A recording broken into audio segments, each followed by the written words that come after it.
Hello everyone, कैसे हैं आप सब? भाइयों बच्चे होंगे, हम भी ठीक ठाक हैं। आज बहुत टाइम बाद मैं ब्लॉग बना रही हूँ क्योंकि मन नहीं कर रहा था। मेरी तबीयत भी थोड़ी सही नहीं थी और आप लोगों को पता भी था मेरे प्रेगनेंसी टाइम में मैंने कोई भी वीडियो वगैरह नहीं बनाई, ब्लॉग वगैरह। बस वैसे दिवाली वगैरह की थोड़ी बहुत फ़ोटो और छोटे शॉर्ट्स वगैरह डाल दिए थे। ज़्यादा कोई ब्लॉग नहीं करी है क्योंकि मेरी तबीयत सही नहीं थी इस टाइम। और 1 जनवरी को मेरी डिलीवरी हुई है, ऑपरेशन से हुआ है बाबू। तो उससे पहले ही मेरे घर में कुछ ऐसी घटनाएं हो गई कि मन बहुत परेशान था। इस चक्कर में और भी ब्लॉग वगैरह हमने कुछ भी नहीं बनाया।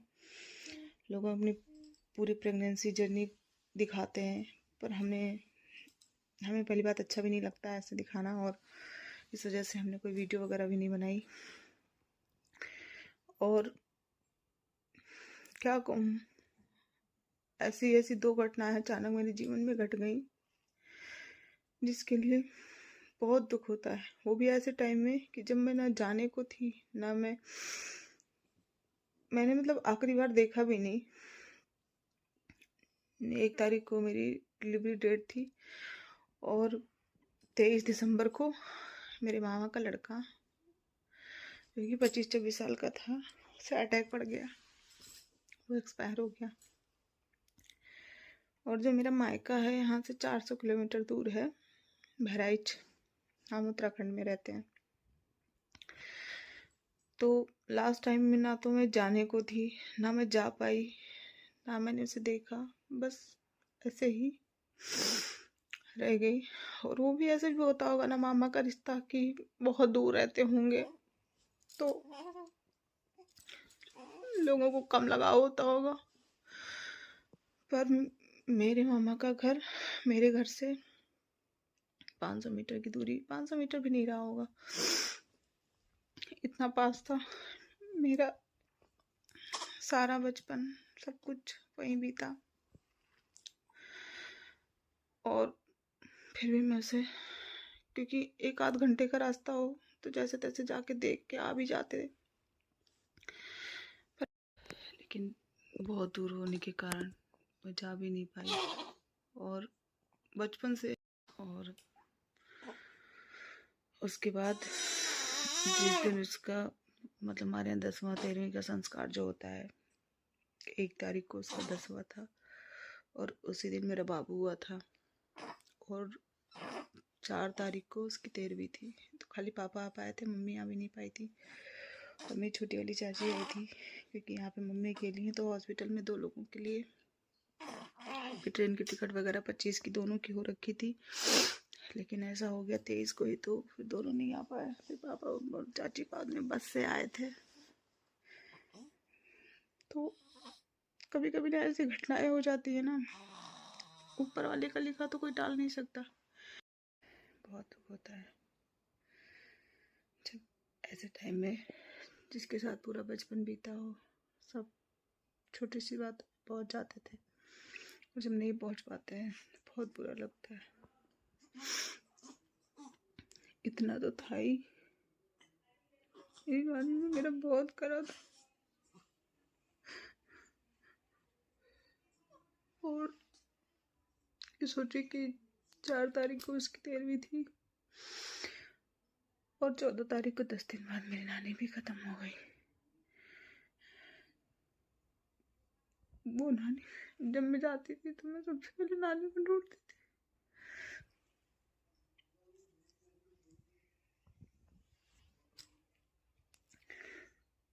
इनका रिश्ता मुझे नहीं पता था, इतनी दूर ना होते तो पहुंच गए होते शायद। हमेशा मेरी नानी कहती थी कि बेटा तुम्हारी शादी इतनी दूर हुई है, अगर कुछ हो गया तो तुम आ नहीं पाओगे।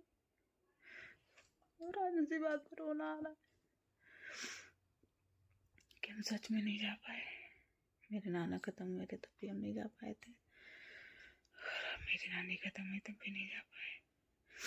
इतना बड़ा हादसा हो गया, जवान भाई चला गया तब भी नहीं जा पाए। कारण सिर्फ दूरी। जो लोग कहते हैं ना कहते थे शादी से पहले कि पैसा होगा, सुख सुविधा होगी, तो कुछ दूर नहीं होता। ये सब बस कहने की बातें होती हैं कि दूरी कुछ नहीं, दूरी रखती है मायने, बहुत रखती है। कितनी भी मेरी ऐसी कंडीशन थी, अगर 1 घंटे 2 घंटे का रास्ता होता तो मैं भी चली गई होती, देख के आ जाती एक बार को। पर 8-8 घंटे का रास्ता, दूरी मायने रखती है बहुत। सब सुख सुविधा है, पैसा भी है, गाड़ी भी है, सब कुछ अपने पास है। ऐसा नहीं कि कुछ भी नहीं था हमें, पर नहीं था तो समय, दूरी, इसकी वजह से हम नहीं जा पाए। इसका पछतावा मुझे पूरी जिंदगी रहेगा। बहुत दुख होता है किसी अपने का यूं चले जाना, उसमें शामिल भी ना हो पाना, बहुत दुख देता है यहाँ तक।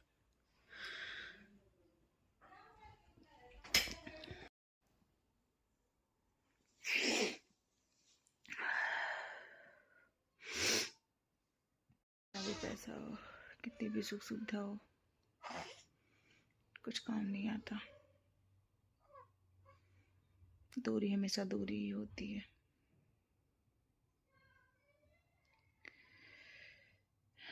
बस यही है कि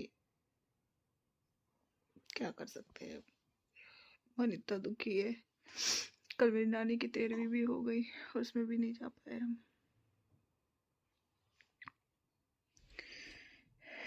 उसमें तो जा सकते थे, पर वही है ना, जब परिवार कोई सपोर्ट नहीं करता ना, तो अपने मन से कोई क्या ही कर सकता है।